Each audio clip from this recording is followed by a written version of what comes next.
Hello, this is Anna, the PrettyShepherd, and today, you know what? Today is actually my birthday. Well, not the day that I'm filming this, but on the day that I'm going to upload this, it's going to be my birthday. I'm turning 29, which means that I have one more year before I'm 3 decades old.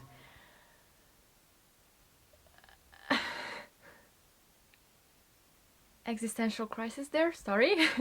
The thing is that I feel like I really need to make the most of this following year. So you know what? I am going to make more content than ever, which is not a very difficult thing to do because I've been very bad at my upload schedule, like horrible. But without making the intro any longer than it should be, I am starting this year with a bang, finally uploading the finishing episode of how I made this vest. If you haven't seen the first 2 episodes, I will link them over here. And since we've tackled the background information and the construction and the sewing process and everything in the first 2 episodes, now it's going to be all about decoration. So one detail that is pretty striking to anyone who isn't very familiar with Transylvanian folk costumes is this wolf's teeth.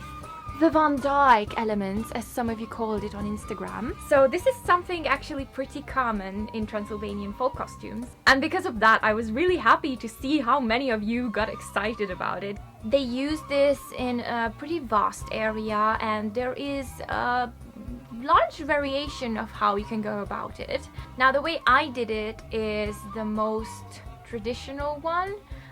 There's a newer fashion way that you can do it by taking satin ribbon and just folding that to create these little triangles.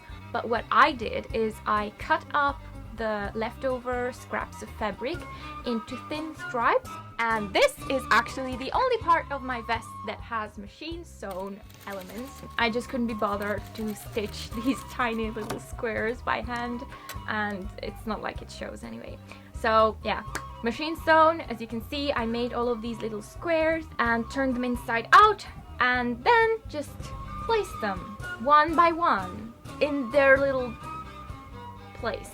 And I gave myself an extra challenge because I really wanted these triangles to be alternating in color, so like one gray, one red / purple, gray, red / purple.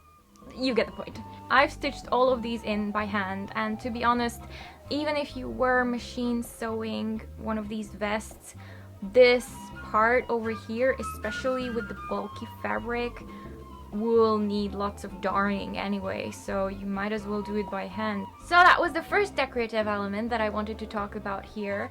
And now the second largest decorative element, I would have to say, is the black velvet along the waistline. Now, I've already mentioned this in one of my previous videos and told you how black velvet was a sign of being bougie. But now I also want to explain why I chose to lay it on the vest in the shape that I did. So people in the olden days loved their optical illusions when it came to fashion. That's why women wore so many petticoats, or like padded their hips or padded their boobs or whatnot, you know, cinched their waists.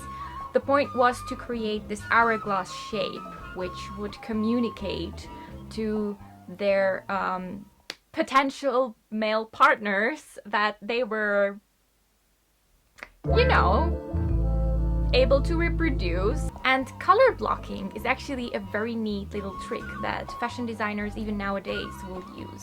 Things that are darker in color will always appear to be smaller. Thus, if you use black on the waistline of a garment, then your waist is going to appear to be teeny tiny compared to the rest of the colored area. And I also decided to include a little tip. And this particular curving tip is actually used in folk clothing for the same reason. It's just an optical illusion to kind of cinch in your waist from the back. And then this pretty curved shape can give the base for the black velvet ribbon, which is our third decorative element on this vest. Now, the vests that I've studied, came across in some way or saw photos of, usually have the black ribbon run along the black velvet around the waistline, the front closure, the neckline, the arm's eye, or have some sort of pattern going on made of said black velvet ribbon in the back area, which is basically the largest piece of empty canvas to draw your ribbony design on when you're talking about a woman's folkloric vest. Perhaps the simplest design that you can have in the back will actually often follow the seams of the back pieces. An optical illusion, pulling your eye in to create this teeny tiny waist that kind of sort of says, "Hi, I'm up for reproduction. Anyone? Hello? No? Okay." Now the black velvet ribbon runs along these optional lines in either one or sometimes two rows. In my case, it's two. You know why? Because bougie. Instead of doing the optically waist cinching seam line decoration in the back area, I opted for an Art Deco-esque tulip design, which I actually saw on an original vest from the area. And you know what? It really made me smile, because it got me thinking how a lot of the Hungarian Art Nouveau decoration was inspired by folkloric motifs. And you know how in art and fashion you always have cycles? Well, you know how Art Nouveau flourished and flourished and flourished and bloomed to the point that it needed to clean up a little bit? And that's where Art Deco stepped in. But these artistic directions always influenced the bourgeoisie a lot more than, you know, peasants. However, it kind of makes my heart soar to see how a geometric, stylized tulip made its way back to a folkloric piece. These kind of cycles of different social groups influencing each other and then getting the same influence back into themselves but in a totally different packaging is one of the most exciting things about fashion history, to me at least. For the construction of this stylized tulip, I had to sacrifice some of the aesthetic qualifications for a folkloric tulip. In my case, I wanted to stick to 90-degree angles. But in the end, I really don't mind, because this way I could even go ahead and embrace the pattern of the fabric. The final decorative element is perhaps the most obviously fabulous and visually bougie beading. When I was researching bead patterns, you know, from this book, I found a little over half a dozen of them, which is good enough for inspiration, but is like a real far cry from the variety that could have existed. I came up with my own design based on one from the book, and I decided I wanted to use sequins. And I think you can guess why. 'Cause I'm bougie. I found these sequins in a thrift store, so they're vintage and their color is spectacular and just perfectly ideal for this vest. Ugh! One of those finds. Now, sequins are basically one of the newest waves of decoration when it comes to folk costumes in Transylvania. But I just have a soft spot for them. Maybe I was a magpie in one of my previous lives?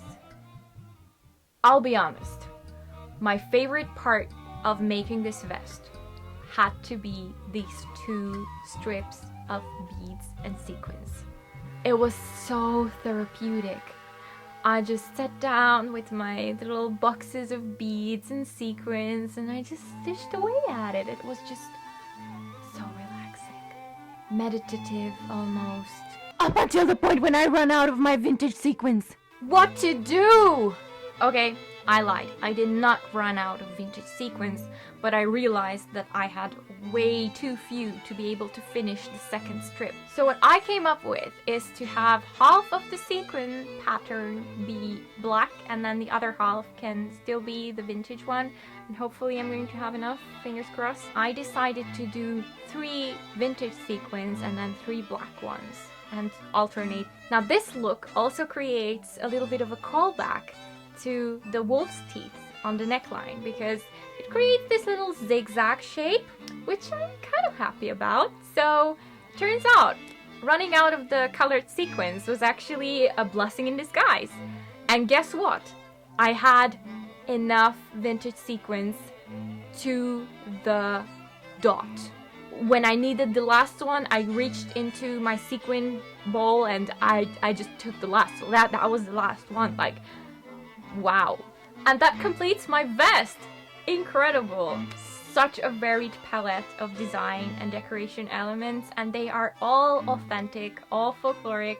And I was really happy to be able to include all of these in my vest because, yeah, it makes it really bougie. I know I've already mentioned in one of my previous videos how black velvet was a sign of wealth, but so are beads and sequins. They could be pretty expensive for the budget of a peasant.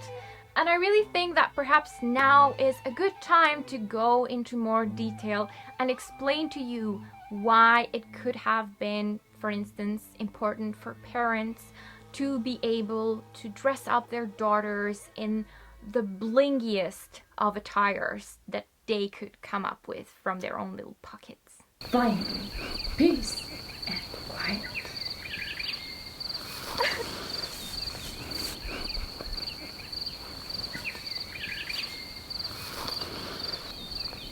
Az erdei madárnak is van párja, csak én magam sejehaj, csak én magam egyedül vagyok árva.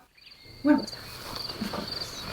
Peace and Én Istenem, adj egy jót, adj egy kedvemre valót, én Istenem, adj egyet, sohasem kérek többet. Hi, I'm a shouty shepherd, and today I am here to tell you about Boogie Sunday Vest.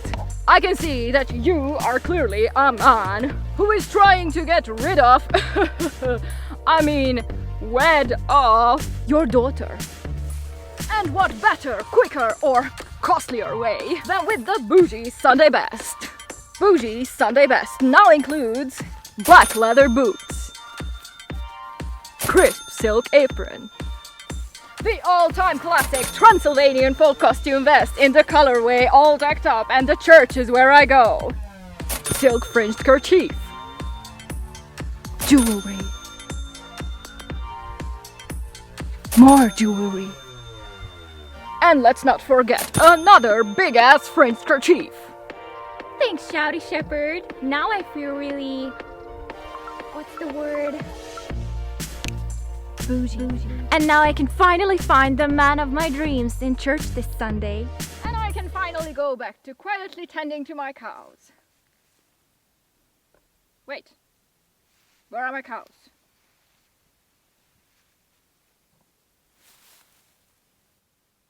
My buttons, my jacket. Oh no, not the boots.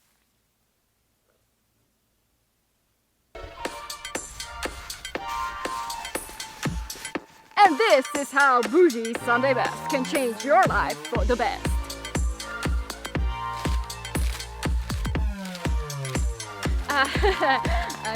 In the end, we all got what we wanted, right? Shouty Shepherd, signing off.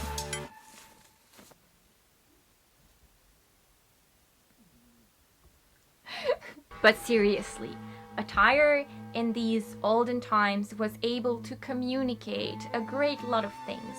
And as mean as it may sound to our modern ears, dowries were one of them. And is there really such a big difference between showing off your expensive sports car or luxury brand clothing or showing off your wealth with the decorative elements in your attire? I don't know. Has the world changed a lot? Has it not? I don't really think so, but let me know what you think in the comments. Of course the battery died on me, but never mind. I should probably end the video there. Thank you so much for watching. I hope you enjoyed this video, and if you did, do subscribe to my channel because, you know what, I'm turning 29 and I do want to post more regularly. This is something that I really enjoy doing, and I know that you enjoy watching as well. so subscribe. And if you want to see more folk, vintage, lifestyle pictures, then you can follow me on Instagram. And shameless plug ending. Have fun. Have a great day. Thank you so much for watching. Bye bye! Oh yeah, I almost forgot. I actually wanted to include an outfits that I wear with my vest in this video, but it looks like it's going to be long enough as is. So, part 4. Húzra cigány, ezer léjest adok.